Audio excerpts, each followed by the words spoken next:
किसी ने जिक्र नहीं किया ये फोटो किसकी है। ये विठल भाई पटेल जी का है। जी। और आज जितने सारे वक्तव्य हम दिए, हम भी दिए हैं, हम ये इनको स्मरण करना चाहिए। ठीक और उसके साथ भी ठीक है, उसके साथ भी और एक नाम हमारी तरफ से जिक्र होने की आवश्यकता है, वो है सच्चिदानंद सिन्हा जी का, जो पहले अध्यक्ष थे हमारे संविधान प्रणयन सभा का। जी ठीक है। वो अस्वस्थ पड़े हो गए, फिर राजेंद्र बाबू उसका बने। चलिए श्री असदुद्दीन ओवैसी जी। बहुत शुक्रिया सर, आपने मुझे आज एक तारीखी बहस पर बोलने का मौका दिया। मोहतरम जनाब, इस ऐवान के 75 साल के पार्लिमानी सफर की तकमील पर हम बहस कर रहे हैं। मैं सबसे पहले अपनी जानिब से खराज अकीदत पेश करना चाहूँगा मौलाना हिफ्जुर रहमान साहब को, जो पहली और दूसरी पार्लियामेंट के मेंबर थे, मेरे कायद सालार मिल्लत सलाहुद्दीन ओवैसी को, सुलेमान सेठ साहब को और मौलाना बनात वाला साहब को। जनाब मोहतरम, इस ऐवान की नाकामियों का भी जिक्र हमको करना जरूरी है।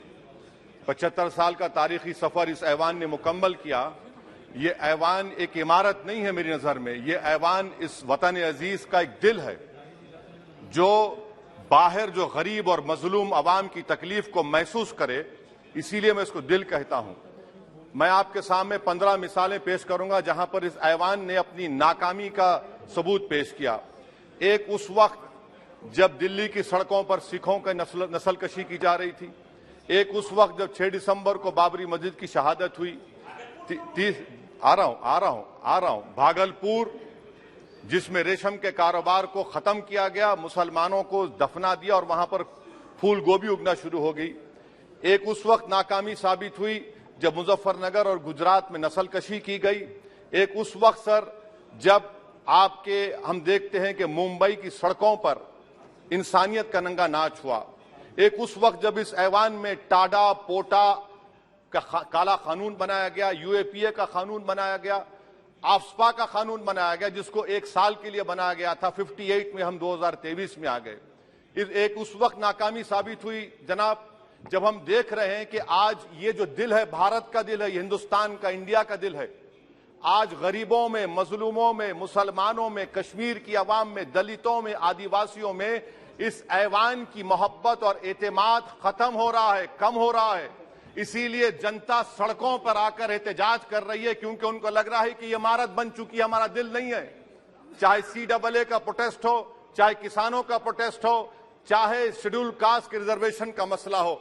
इसीलिए मैं आपके जरिए हम तमाम को मुतनब्बे करना चाह रहा हूं कि अगर हम रोडों पर इंसाफ करना जनता को अलाउ करेंगे, इस ऐवान को दिल नहीं रखेंगे, तो याद रखिए ये हमारी पार्लियामानी जमहूरियत के लिए बड़ा नुकसानदेह साबित होगा। और नुकसानदेह इसलिए भी होगा कि क्या हमको अपने ख्वाब गफलत से, अपनी जिम्मेदारियों से निभाने के लिए क्या भगत सिंह को आके बैठना पड़ेगा ऊपर कि देखो तुमने 75 साल में कैसा कानून बनाया और किसको कहां तक पहुंचा दिया।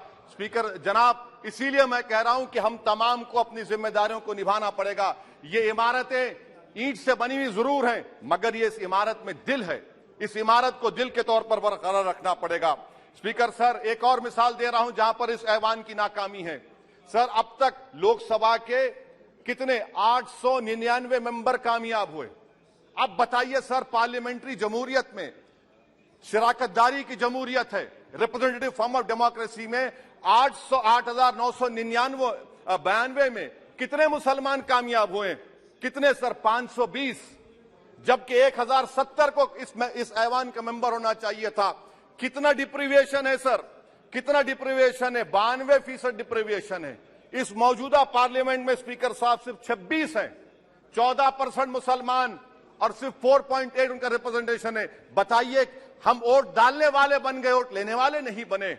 या तो हकीकत यह है कि आप वोट डालना नहीं चाहते उनको, आप सबको वोट डालेंगे, मगर जहां पर मुसलमान आएगा वो कामयाब नहीं होगा। बताइए, जब दिल में एक 14% आबादी की नुमाइंदगी नहीं होगी तो आप क्या फैसले करेंगे? क्या इस ऐवान को हम कहेंगे कि ये रिप्रेजेंटेटिव फॉर्म ऑफ डेमोक्रेसी है? स्पीकर साहब, मैं आपको एक और मिसाल देना चाह रहा हूं। बाबा साहेब अंबेडकर ने सही कहा था, अंग्रेज उस जमाने में पार्लियामेंट बुलाते थे टैक्स बढ़ाने के लिए, हम उसी रास्ते पर जा रहे हैं। हम उसी रास्ते पर जा रहे हैं। हम तो बाबा साहब अम्बेडकर को हमने सच साबित कर दिया। स्पीकर सर, आखिर में मैं आपको बताना चाहूंगा कि आज आप देखिए कि चाणक्य ने क्या कहा था। चाणक्य ने सही कहा था। चाणक्य ने सही कहा था कि जब राज चलाने वाले व्यापारी हो जाएंगे तो उस राज के लोग भिखारी हो जाएंगे।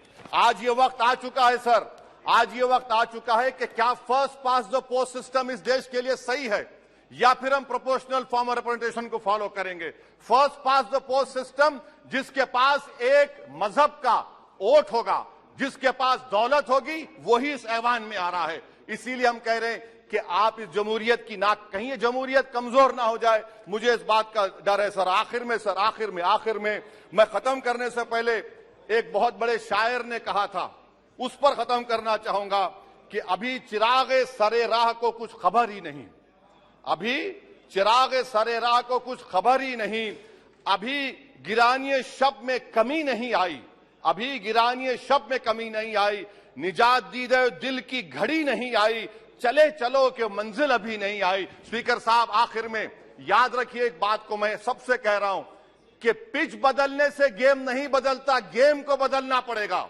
आप पिच बदल रहे हैं, वरना याद रखिए जब तक हम अपने जमहूरी उसूलों पर, रूल ऑफ लॉ पर, संविधान पर अटूट अमल नहीं करेंगे, वरना याद रखिए कहीं नई इमारत भी हिटलर की राइक्सटैग की इमारत ना साबित हो जाए। बहुत बहुत शुक्रिया सर। ये नहीं, ये श्री अरविंद सावंत।